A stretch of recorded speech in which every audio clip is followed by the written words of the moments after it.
I came home 10 years late. Not that anyone said it. No welcome sign. No hug in the driveway. Just a couch that smelled like dust and old cologne, and a pillow thrown at me like an afterthought.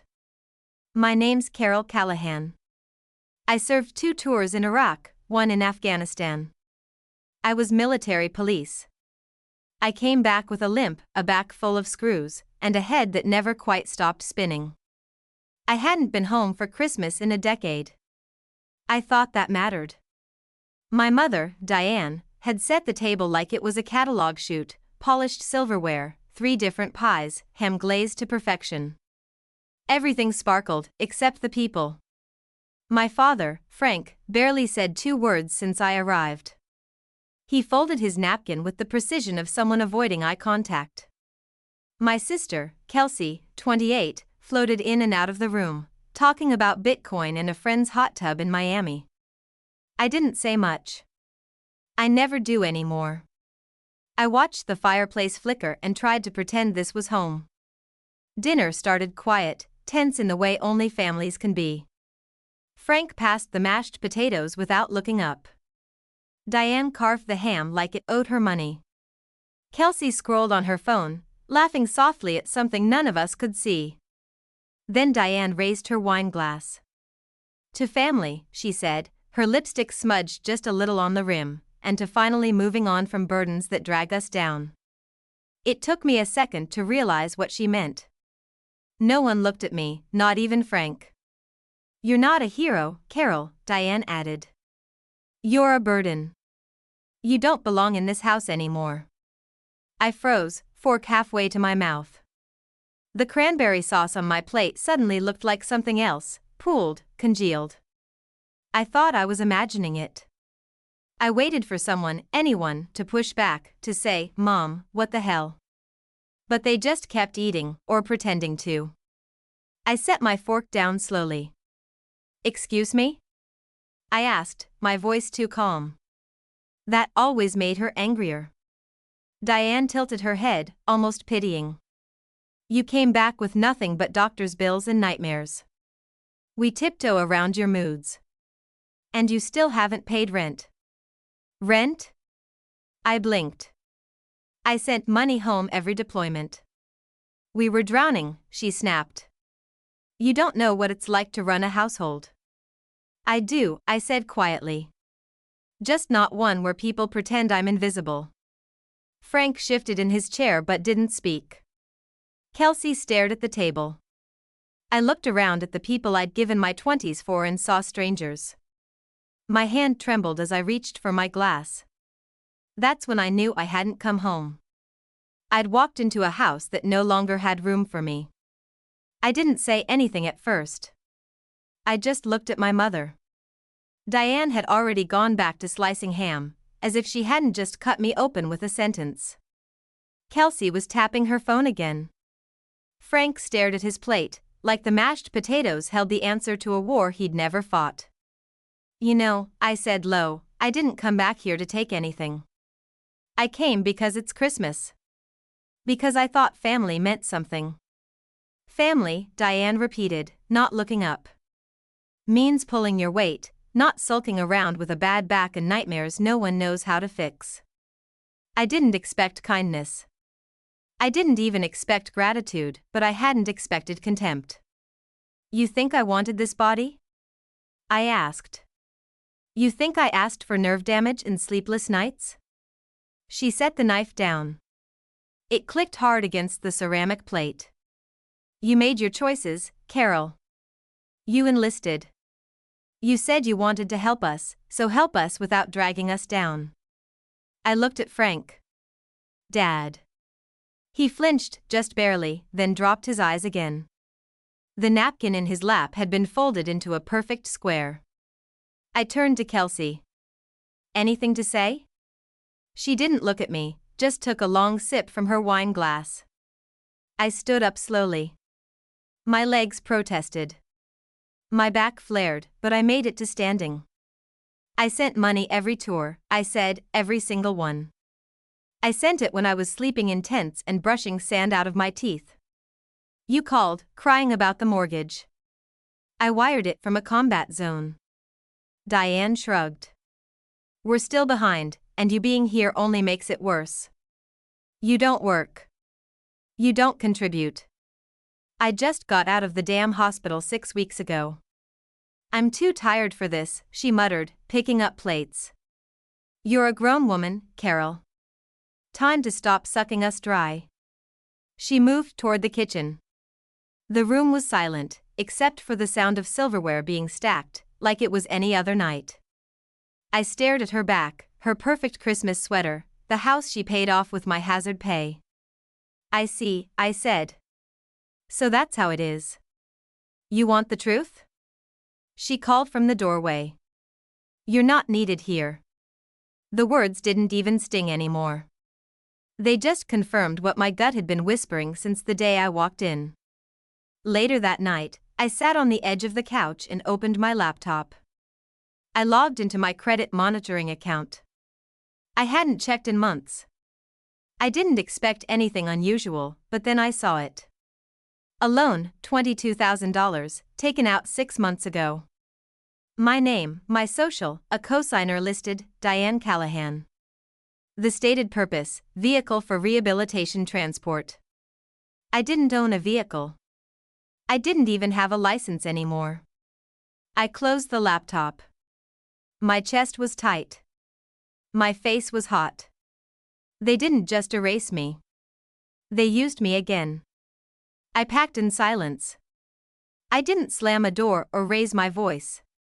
I folded my clothes like I was still on base, tight and clean. Everything squared away. The loan documents, I printed. The screenshot of the co-signed form, I slipped them into a folder with my name printed neatly across the tab.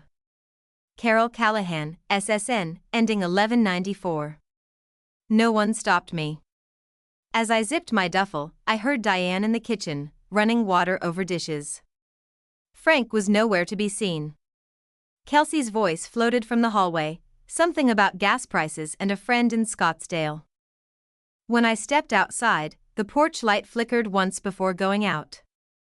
I walked 3 blocks to the bus station, my bad leg dragging, my boots pressing old pain into the ground. It was close to midnight. The town was quiet, cold, no snow, just the bite of December on bare hands. I didn't buy a ticket home. I didn't even know where home was anymore. I bought a one-way fare to Mason County, where my grandmother lived. Ruth Whitmore, 80 years old, gray hair, wild like thick eyes, still sharp. I hadn't seen her in 6 years, not since deployment, but I still remembered her voice. If you ever need somewhere to breathe, come here. The bus was mostly empty.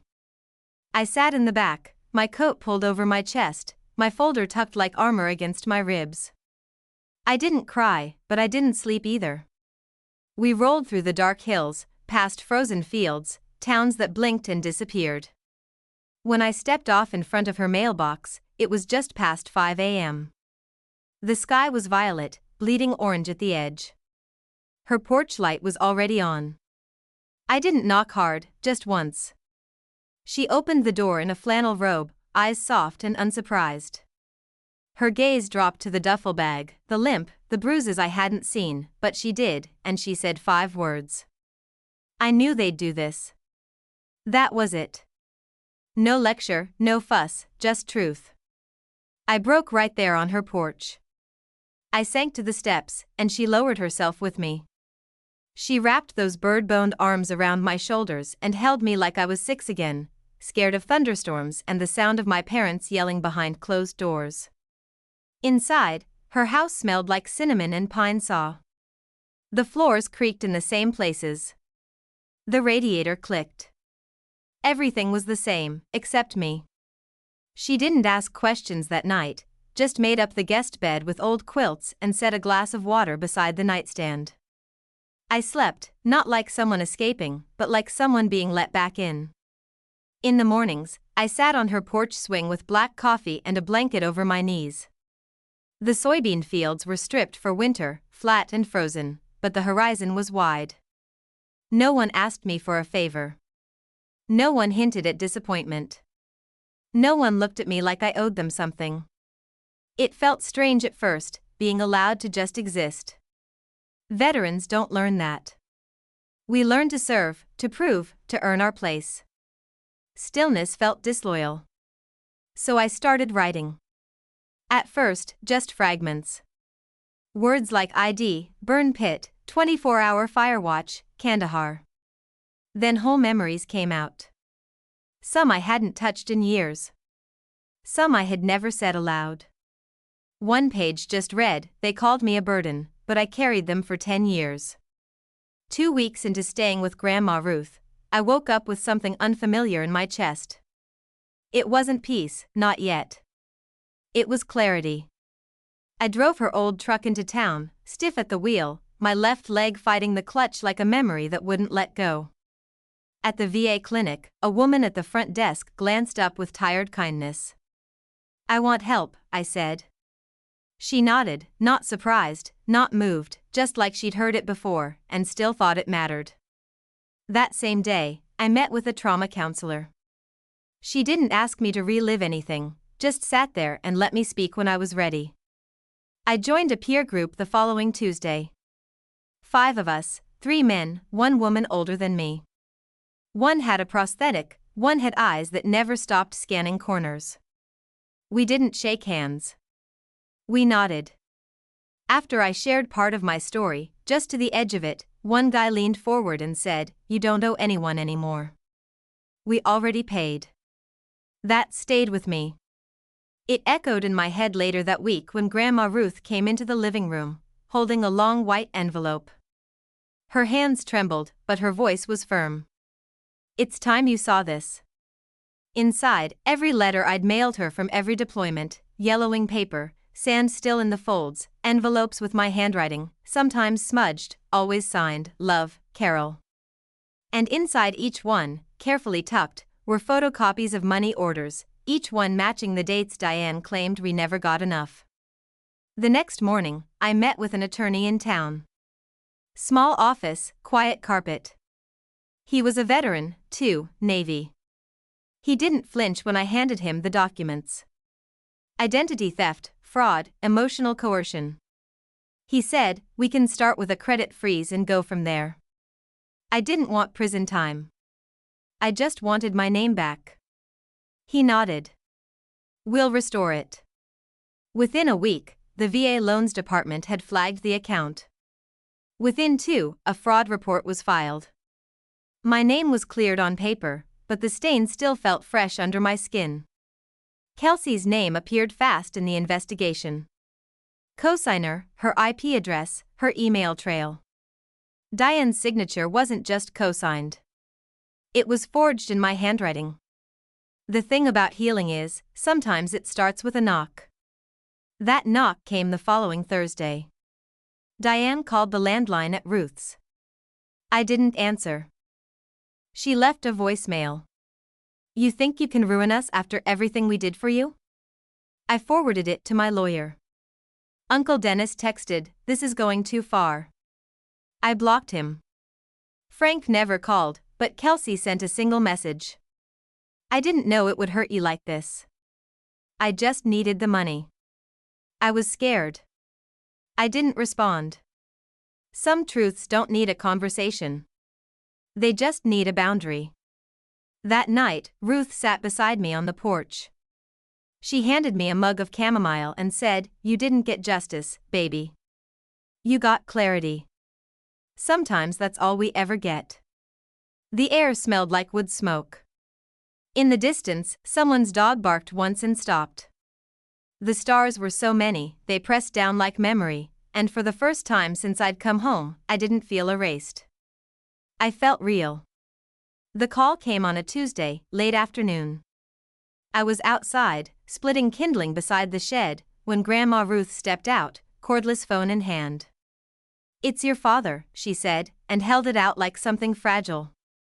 I wiped my hands on my jeans before taking it.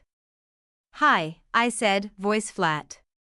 There was a long pause. Then Frank's voice, barely above a whisper. "I failed you, Carol." He said it like it had been rotting inside him for years. "I kept quiet because I didn't want to lose her," he continued. But I lost you instead. I leaned against the wall of the shed, let the wood rest against my hip. I didn't speak right away. You didn't lose me, Dad, I said finally. You gave me away. He didn't argue. The line went quiet, except for the sound of him breathing. I could picture him at the kitchen table, napkin folded, eyes down, just like every dinner we ever shared. He cried, quiet, broken sobs that came in short bursts. I didn't join him. I just held the phone until he had nothing left. That call didn't fix anything. It didn't erase what he'd allowed. But maybe, just maybe, it cracked the surface of a silence I'd been drowning in my whole life. 2 days later, I got a message from Kelsey. Just one text. I messed up. I was scared. I was stupid. I'm sorry. I stared at it for a long time. The words didn't sting, didn't soothe. They felt like she'd copied them from somewhere, too neat, too late. I didn't reply. Some ghosts belong unanswered. That night, I sat with Ruth in the kitchen. She was chopping apples for a pie, humming low under her breath, the same melody she used to sing when I had nightmares as a child. I don't know if I'm angry or just done, I told her. You don't have to decide, she said. You don't owe them a resolution. I nodded. She slid the pie into the oven. Outside, the wind knocked once against the pane, then moved on. I enrolled in online night classes using my GI Bill, cybersecurity. The irony didn't escape me. I'd spent a decade guarding convoys and clearing rooms, and now I was learning how to defend data instead of bodies. During the day, I worked part-time at a tractor repair shop in town. The owner, Jim, was ex-Air Force. First thing he said when I walked in was, "We don't care about your limp. Just show up, be honest, and finish what you start." That was enough. There was no uniform, no chain of command, just wrenches, oil-stained rags, and the occasional awkward silence when I froze mid-task without realizing it. Some nights, I still jolted awake, heart pounding, the dark thick with old echoes. But I wasn't in a barracks or on a cot. I was in a real bed, under thick quilts, in a room that smelled like lemon oil and laundry soap. And no one asked me for anything.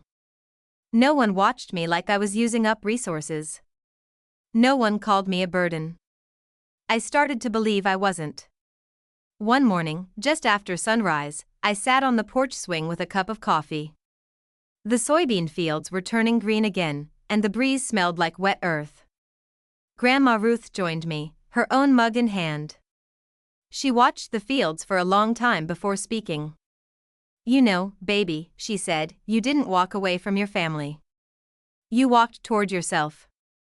I didn't answer right away, but I smiled. And for the first time in years, I believed her. Some people will never apologize the way you needed. Some debts won't be repaid. Some wounds don't close. They just stop bleeding. But healing doesn't ask for permission. It waits for you to choose yourself, and then keeps waiting every single day.